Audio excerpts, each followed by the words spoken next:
Imperva protects applications wherever they live and at the pace of development. From securing applications at runtime to protecting APIs in any cloud environment, only Imperva offers a unified solution across edge, application, and data to help you achieve more and save money. Start a free trial today and quickly protect your web applications at securityweekly.com/Imperva.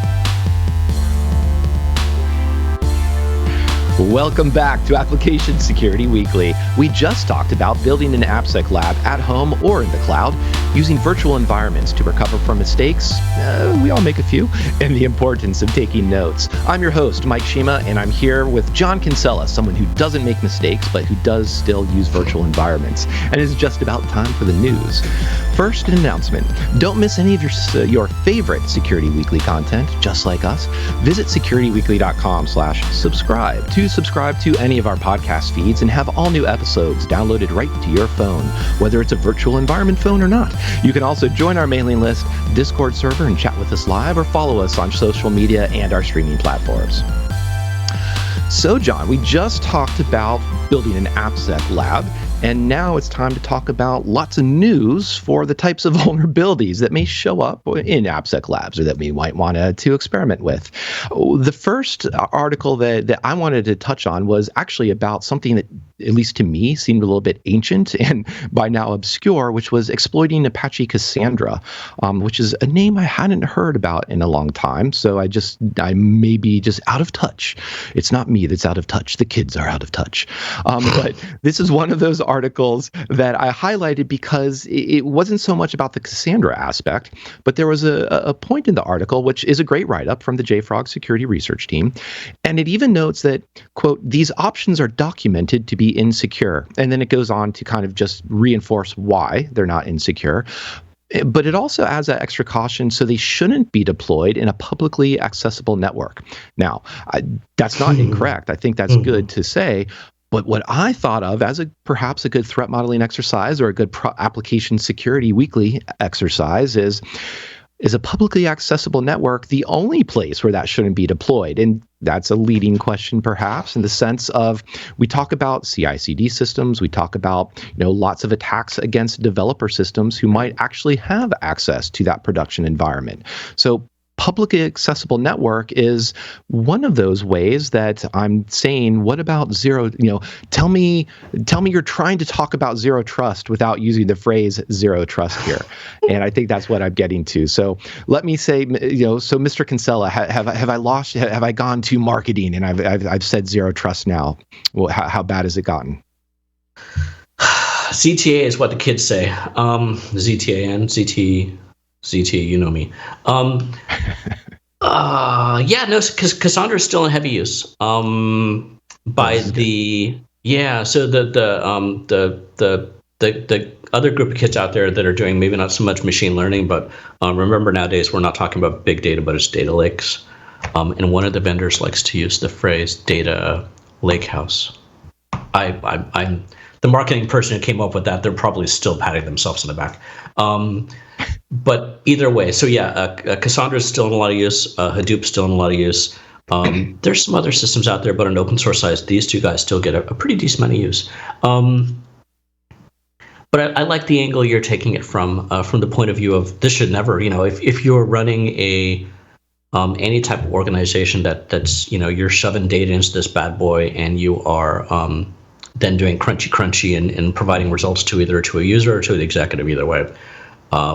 You don't put it out in the middle of the open. It's the same as if you've got an Oracle database, that's going to be behind a few layers. Probably if you're using Cassandra, you're probably feeding it with, oh, come on, brain. Begins with a K. Kafka. So you're probably using Kafka as if you're doing modern data science type things, you put Kafka in front of it.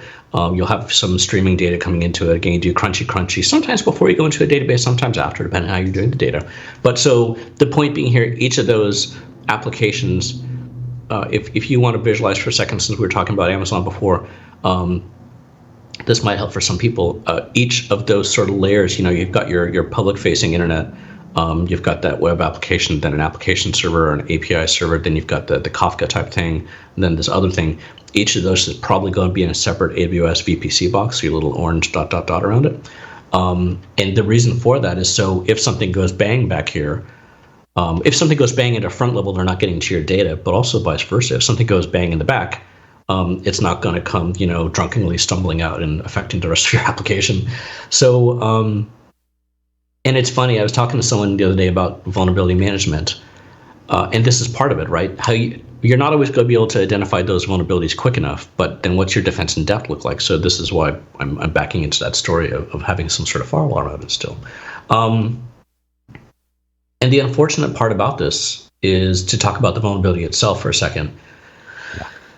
It's sort of like it is like a large Oracle database. If you're using that, any sort of large data store, you're probably going to have to take that thing down to do a patch on it. So it means it's not going to be patched nearly as quickly as some of the other things in our environment, right? We can respin that Lambda in 10 minutes, 5 minutes less. I'm talking real production, not like theory. But with Cassandra, the restart alone is probably going to be, if you've got a lot of data in there, it's probably going to be, I'm guessing 30 minutes. I could be wrong here, but if you've got a really big data, right, just spinning all the nodes back up and getting everything rehydrated is not a simple task. So yeah, that's the unfortunate part of finding a vulnerability like this. But again, a good reason to have that thing locked down and kept in a, once you realize that you can't just hit the power button quickly in the middle of the day, that gives you another reason to try and protect this thing a little bit better. So sort of operational aspect on it, I think. Yeah, I think other than my lesson learned from there is that I think your hacker handle now has to become crunchy bang, because that was a wonderful description. And the other takeaway is just to reinforce, as you're describing, that the isolation here of these systems like this, having that strong authentication as well as strong authorization, especially within, you can do this within the complexity of AWS IAM or any of the cloud service providers. And that's going to give you some more runway when you need to deal with these types of vulns that come up. Going to try and make this segue here, because we use this as an article to talk about perhaps an aspect of threat modeling and considering the larger aspect of what is being built here, what's trying to be protected. To uncharacteristically, I threw in not an article, but just a tweet thread. Now, it's only 18 tweets. It's relatively short, but it's relatively clear. And this was one of those lessons learned from the crypto, as in cryptocurrency space, in this case, a DAO, that was basically the victim of a hostile takeover.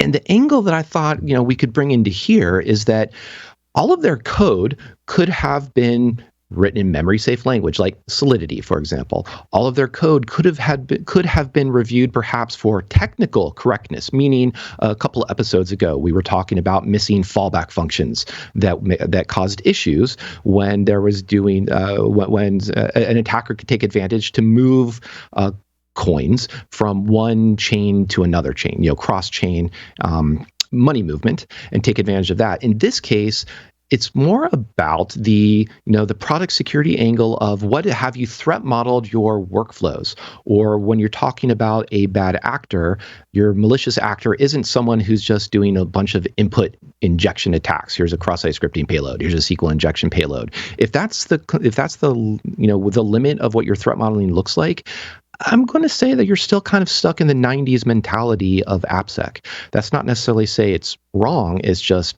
incomplete. And in this case, there's a lot of really fun, interesting ways of how this attacker came in, basically was able to collect enough coins to get the voting, be able to vote them for themselves in favor to say, you know what, I want to take all the money out of this. Let's vote on it. Hey, I just so happened to vote about it. And sure enough, I'm going to take all the money out of it. And the attacker also did a few things in terms of trying to minimize the alerting around this type of activity. So there's also an aspect of monitoring or understanding how perhaps workflows or logic, business logic, to use the old, OWASP top 10 language, how that can be abused. So for me, I thought that could be, as you've noticed, for me continuing to talk without taking a breath, kind of an interesting lesson in how product security also needs to understand the perhaps non-technical issues. What's the workflow that you're trying to protect here? So that was what was interesting to me.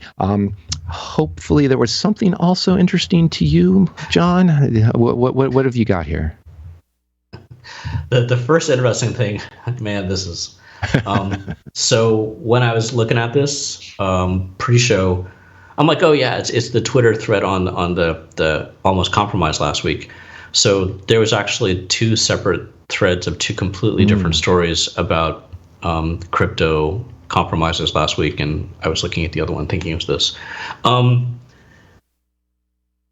I don't have much to say around this. I think you did a good job. I think what's interesting is, so this is apparently lingua franca, is when we have something happen in the crypto world that they're not going to be using full disclosure or any of those other sort of paths that we're used to going through, us, old gray-haired. Is there some gray hair in here maybe somewhere?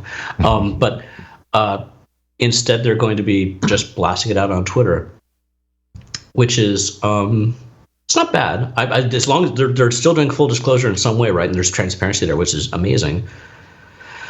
It's just something we're going to have to sort of get used to and getting it in whatever 250 characters at a time or whatever the limit is nowadays.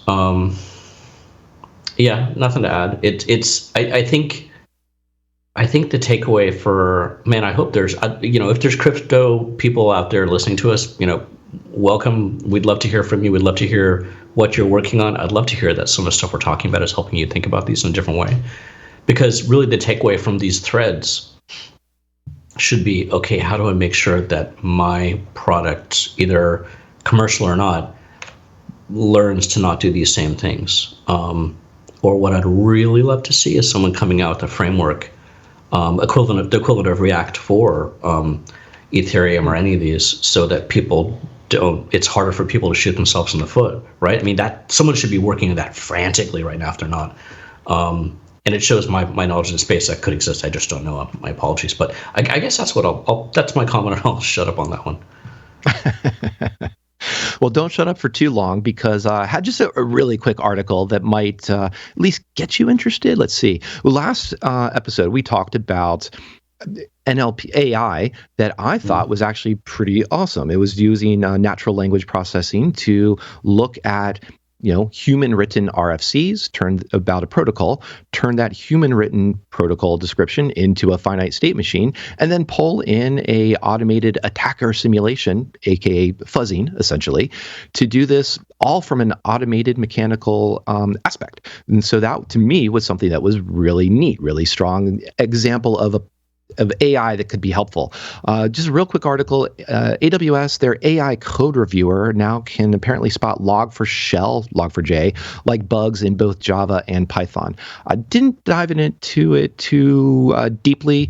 It was something that was like, oh yeah, I'd forgotten that they had a code reviewer of sorts, but not much else for me to add there other than maybe a point of interest. If anyone's using that, let us know. And John, I know you do play within the AWS land, so I was just kind of curious if this is something that has been on your radar. I'm familiar. I'm aware of Code Guru. I actually haven't used it yet. We've got someone else in our builds chain. I don't know if I want to say it. For now, I won't. It's nothing against them, but there's someone else I like, but I'm just not here to advertise today. So here's where I am on this one, and this is sort of the more interesting thing. My co-founder and I, we sort of go back and forth with how much do we want to embrace Amazon and put all our stuff in let's say any cloud provider, but that one. So I'm using GitHub for my code, with a few tools, either both handwritten or internally written, as well as third-party commercial tools. Then we do our deployment from there through CDK back out into the Amazon world. And we're aware that if we put some of our code parts or our build parts into the Amazon tools, they're probably going to deploy more efficiently and faster into the Lambdas or ECSs or those type of things. But I'm always like, how close do I want to get? I still want to have don't want to hug them too tightly. So that's where it becomes interesting to me. But at the same time, if this is a decent tool, I can't remember if they're charging for this one or not. I think it might be free. I'm not positive. But it's definitely worth me poking around over the weekend and going, hey, what does this thing do? So I'm going to try and do that. And then next time we talk about them in the future, I'll be able to go, thumbs up, thumbs down. Two things by themselves doesn't thrill me. I mean, you spot, okay, log4shell like bug. So that means, let's tear that one apart for a second. That means they're basically doing the chess move of, source and sync and figuring out where does that data come in and how's it being used. Okay, so they've added source and sync tracing for Java and Python. That's been around for 15, probably 20 years. So were they not doing that before is my question. So I'm looking at it more from a grizzled, why would I want to adopt this point of view now? And it might be decent. I haven't touched the thing. So, but that this feels like a press release to obviously capture that corner market, which what I'm hearing from my other friends in the vulnerability industry is they're seeing more business as a result of Log4j, Log4Shell. So they're sort of contributing on, or they're getting on that a little bit. But yeah, I'll definitely go kick the tires, and we'll report back in a future episode. But also again, as we always say, if you're using this stuff, catch us on the Twitters or in Discord, and we'd love to hear feedback. We would, and because I bet we'll also hear feedback from users out there of semgrep, because I know that has popped up onto the InfoSec industry radar in the last 2-3 years, and it's well liked. I think well deserved, and that's also why I wanted to bring it up. So it's nice to have lots of different code review tools, but semgrep is. I guess the reason I'm saying that is that something with a community behind it is often going to be perhaps more successful because you have a lot more shared knowledge to help with shared vulnerabilities such as the Log4j like bugs, and that's also why. Go ahead. I want to push back on that one for a tiny second. Yeah, you got those two in there, the semgrep and the Dependabot in GitHub. They're decent, right? So, and the reason I'm pushing back on this, I'm in a new security accelerator I can't talk about publicly yet. We're waiting for the announcement to come out. But one of a startup from a previous cohort I was talking to this week, and they were talking to us. They go out to the market and try to sell their product. One of the comments they're getting from customers to say that they don't want to buy it is like, well, I've already got GitHub with Dependabot and semgrep. And okay, if you've actually tried to put semgrep into production use, and I think the key part here is where you mentioned is the community. If you go out and get a good set of community rules, you're probably fine. By itself, it's just another tool. I saw one group, another separate group which I have direct access to, that they initially tried it and they didn't have it set up very well, and really all it was doing was slowing down their build by 10 minutes and producing about 1,000 issues. So it really comes down to, and the reason I'm mentioning this like this is, do you want to do it yourself? Or like our last segment, do you want to go to the Amazons or again, I don't want to mention other names out there right now. I've talked about them in the past, but do you want to go with these commercial tools where you just drop it in and like it tells you? And what the newest tools will do now specifically is they're not going to give you alerts across your whole code base. They'll actually say, hey, I see you did a commit in this file, so I'm just going to alert on the things we know about in that file. Since your focus is already there, you don't have to go and look at a new, completely different part of the code. You could just fix something nearby what you're working on. So there's a lot of sophistication in them. And I think the other tools are great. Don't get me wrong. I'm not knocking them completely. But I think the question comes down to, as a young startup, do you want to put the effort and try and get those things working the way they need to be? No, great point, and that's why we have you here, John. Because without you, I'd just be another tool talking about these things. But speaking of tools, in a more kinder perspective, I also grabbed a real quick article on Rust Survey 2021 results, and this doesn't have a direct AppSec necessarily angle to it, other than we have been talking about Go and Rust quite a bit. And as I always repeat, I do love them from the perspective of awesome. Memory safety is an attack class, or memory safety issues is a class that they've addressed. You can still have path traversal in Go, which we've seen just this year. So that's pretty awesome. But what caught my eye here is that the Rust community does like their compiler. They like their language. And apparently one of the top feedback, top winners of praise was the compiler error messages. And I thought that was pretty interesting because it speaks to the idea of just better developer experience.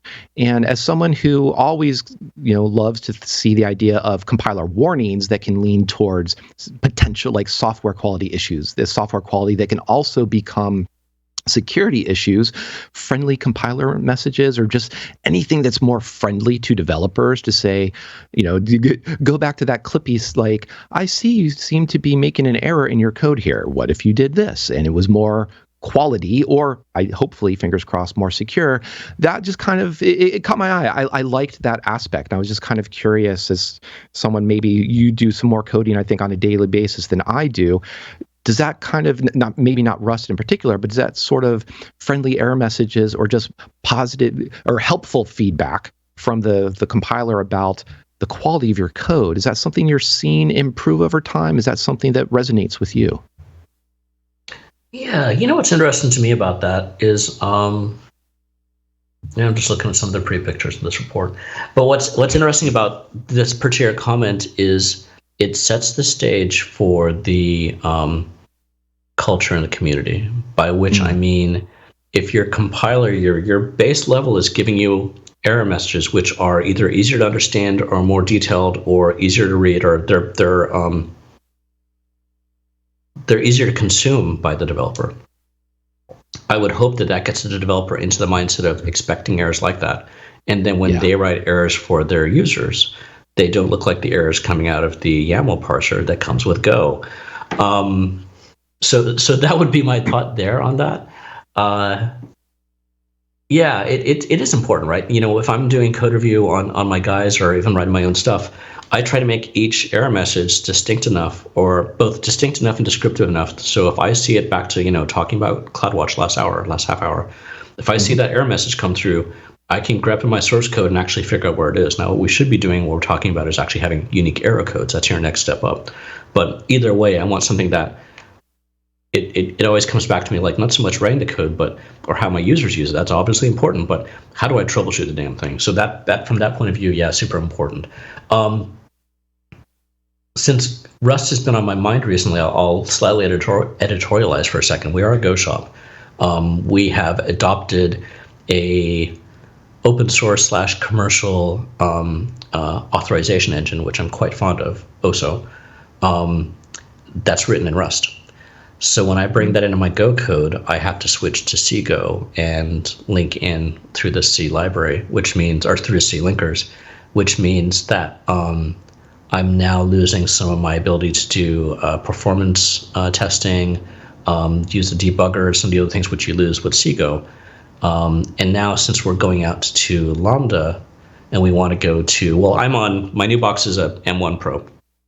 My standard one I'm looking at here on the podcast is usually an Intel Mac. And then we're either Intel on AWS, or we're moving towards the Gravitons, which means I've got to cross-compile pretty much from any of these platforms. So cross-compiling in Go, it's there by default, but once you go to CGo, that gets turned off. So we're now looking at another compiler, which I want to pick your brain on, actually. Z something or other. It's in way too many tabs back, but I'll track it down and talk to you about it off air. Ziglang, I've never heard of it before, but it's pretty popular. But anyways, so that's it's the point here is, when you're in an ecosystem, you embrace it and you love it. But once you start bringing in pieces from other places, I don't want to tell the OSO, I don't want to ask the OSO guys, hey, could you rewrite this in Go? But I'm very tempted to, or I'll maybe do it myself. But it's interesting how what trade-offs do you make? Which pieces do you want? So that's my Rust. I won't call it a rant, but that's where my brain goes, unfortunately, right now with Rust. I still want to learn it, still want to embrace it more, but it doesn't play very well with my other baby. Yes, plays well with others. That's what we need to see within the security industry, not to mention perhaps the security people as well. I think talking about that, I'm trying to set up a segue here into the introducing enhanced security for Microsoft Edge. So a couple months ago, we did talk about what they've lovingly called their super duper secure mode, which is, sure, lovely turn of phrase, but it's not necessarily, it may be a little bit hyperbole, but it's not necessarily vacuous. And in this case, this is the Edge team describing how they have gone in to harden the WASM interpreter to have arbitrary code guard enabled for it. And we talked about the Microsoft slowly releasing some enhanced security for Edge, but they were running into issues like WebAssembly, which is dynamically generated, which then suddenly causes a lot of overhead issues, brain hurting, if you will, for trying to secure it from certain types of attack classes. So what was neat here is now they are dropping in a way to protect against a type of attack class, meaning attackers coming in and in their exploit chains using WebAssembly to say, cool, this is going to be, is basically JIT code. I'm going to mark some of this memory areas as executable, and I'm going to drop my exploit code into this area of memory, turn into it, execute, and bam, I've gotten my 0-day now at and taken over the browser. So, but Microsoft has looked at this and they've done a couple things. One, they've actually said performance, there was a performance hit for some of the other security approaches they took, but that performance hit wasn't necessarily a bad thing. It's not human noticeable. And in this case, they also did actually have to, they took some performance hit in this WASM sandbox to throw on ACG, but it's not necessarily a terrible hit, and it seems like a reasonable trade-off. And at the very least, they're doing this type of work transparently out in the open, and there's a Google Doc around Drum Break, which is the tool that they have here that I just throw in for a link to if you'd like to learn more. But I think I've exhausted the level of detail I'm going to be able to get into for this one right now. So I think what you're saying, Mike, this is what the other name they have for this new mode is doesn't hurt brain as much mode. I think so. Sorry. So I'm reading through this, and as about 20 seconds ahead, you're going down this page, and I'll quote a beginning of a paragraph. Quote, to enable this, we are building a new WASM interpreter. Man, I hope those are words which never, ever come out of my mouth. Meaning me, not them. Kudos. Sounds awesome.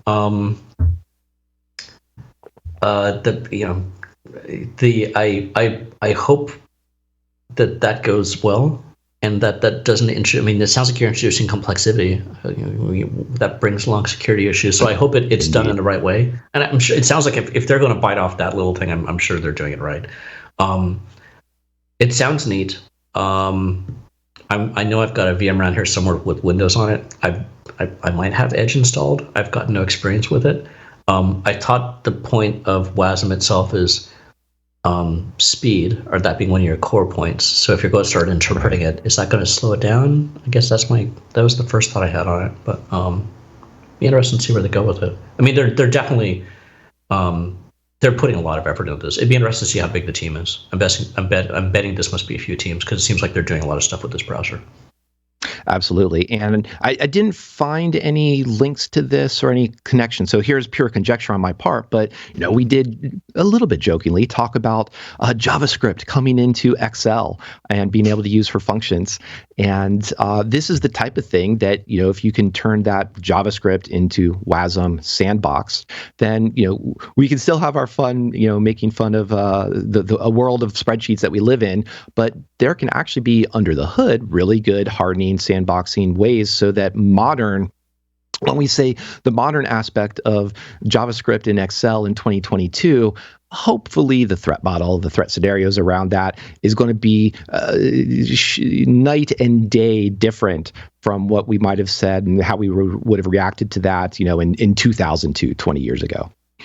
Really quickly, for our two listeners who are still alive after that little statement, please direct your legal cases to Security Weekly regarding Mike blowing your mind by saying, I can't even say it, Excel being converted to WASM. That those lightning bolts didn't strike me when I just said that. Anyways, go on. All right. Well, let's switch quickly into maybe we will have to redact that entire last part of the discussion, because we should not. If we do redact it, we can't use pixelation. So one final article, real quick, that is more about fun, I think, not necessarily something that AppSec teams may be running into directly. But I wanted to highlight it in the sense of it's a good way to, looking at redaction, looking at how to reverse engineer pixelization that was using for redaction from this great write-up from Bishop Fox. it's just a good way of having that threat-minded thinking, that type of thinking that gets beyond just, oh, we have our quote-unquote input validation that's protecting us from something, even though it shouldn't be input validation. It should be output encoding, things like cross-site scripting or RCEs or deserialization. Let's also talk about those logic bugs or workflows or attacking the system as itself. And this, that's why I brought up the DAO discussion, that Twitter thread. And this is why I also wanted to highlight this, because it's just a fun way of thinking, oh, you know what, that actually isn't, that may be redacted, but it could be reverse engineered if we think about it from a malicious perspective, or even honestly, just a creative perspective. So it's that creativity, I think, is really what I wanted to highlight there. And there's a couple of additional links I threw into the show notes around redaction that I thought were kind of interesting, that have been on my radar every so often. So rather than having to redact our entire discussion about WASM and Excel and JavaScript, John, let's leave us with something that we don't have to redact as a final thought for you. I'm bringing this right back to where we started talking about labs. So folks interested in application security, you don't necessarily have to be getting port swigger or TCP dump or things like that. You could very honestly and sincerely just go and focus on the machine learning side of this. I think this is really neat, right? Go grab yourself a copy of Jupyter Notebook, point it at like a GPU somewhere, and start working on doing a little bit of ImageNet and see what you can do about character recognition. This is a very solidly studied and researched area of machine learning. It's very easy to get into image recognition. There's tons of research in it. So if you want to spend a weekend, this could probably be a fun way to get playing and actually doing something that's current and sexy and looks great in your resume. So how about that? That sounds pretty awesome. So I think that's a good message to end on. Thank you, John, for joining us and having the chat on both segments today. Thanks everyone else for listening, hanging out with us on Discord or Twitch or any of our streaming locations where we drop this out there. Please do subscribe, give us a like, check out the show notes because we have a lot more links in there. And speaking of machine learning, machine stuff, I'm going to go listen to Machine Head by Bush. And with that message, we'll see you next week on Application Security Weekly.